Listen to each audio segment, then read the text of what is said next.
susunod upang malaman kung gaano kalakas ang paparating na bagyo.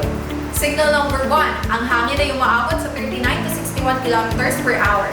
Matatandaan noong 2021, ang bagyong Dante ay nagtaas ng signal number 1 sa maraming lugar, pero malaking bahagi ng ilang rehiyon sa Visayas at Mindanao ang binaha.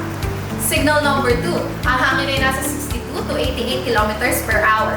Si Bagyong Falcon noong 2019 ay umabot lang sa signal number 2, pero binaha ang Metro Manila dahil sa habagat na kanyang pinalakas.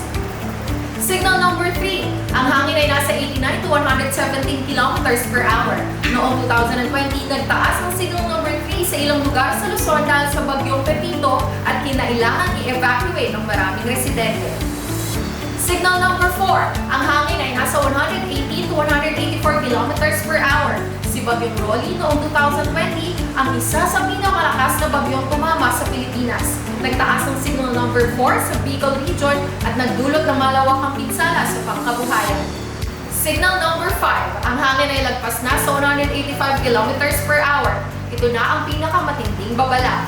Si Super Typhoon Yolanda noong 2013 ay nagtaas ng signal number 5 sa Eastern Visayas. Isa ito sa pinakamatinding bagyong tumama sa buong mundo na umabot ng halos 300 kilometers per hour. Sa susunod na may bagyo, huwag baliwalain ang signal warnings. Tandaan na ang bawat level ay may kaakibat ng paghahanda. Kaya kung may sakuna, huwag mag-alala sapagkat tayo ay handa, ligtas, kasama ang katihan.